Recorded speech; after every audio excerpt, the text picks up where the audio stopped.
మీరు 1 మంత్ మీరు నేను ప్రచారం చేస్తాం.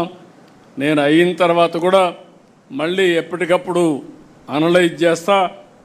గ్రాఫ్ పెరుగుతూ ఉందా, గ్రాఫ్ తగ్గుతుందా, కాన్స్టిట్యున్సీ కానీ వ్యక్తి కానీ రాష్ట్రం కానీ అన్నీ కూడా ఎక్కడికక్కడ దీన్ని అధ్యయనం చేసుకుంటూ మనం ముందుకు పోదాం.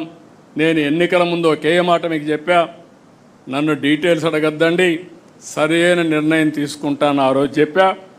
ఆ రోజు నన్ను నమ్మారు, ఎవరు క్వశ్చన్ చేయలేదు. అందుకే ఎప్పుడూ రానంత విజయం 94% స్ట్రైక్ రేట్ వచ్చిందంటే ఆ రోజు తీసుకున్న నిర్ణయాలే కారణం. ఇప్పుడు కూడా నా ప్రణాళిక 2029. ఆ విషయం మీరు గుర్తుపెట్టుకోండి. 1 ఇయర్ అయింది. నేను అందుకే పాంప్లెట్ వేసినప్పుడు కూడా పెట్టాను, సుపరిపాలనలో తొలి అడుగు 4.1 అంటే 4వసారి ముఖ్యమంత్రి మొదటి సంవత్సరం. ఇప్పుడు 2వ సంవత్సరం మీటర్ స్టార్ట్ అయింది. అప్పుడే 1 మంత్ అయిపోయింది.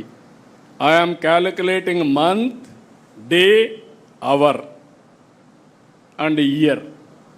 సో ఎవ్రీ నిమిషం ఆలోచించుకొని మనం చేయవలసిన పనులు గుర్తుపెట్టుకొని అవి చేస్తూనే అవి సమర్థవంతంగా ప్రజల్లోకి తీసుకుపోవడానికి మనందరం కూడా చేయాల్సిన అవసరం ఉంది.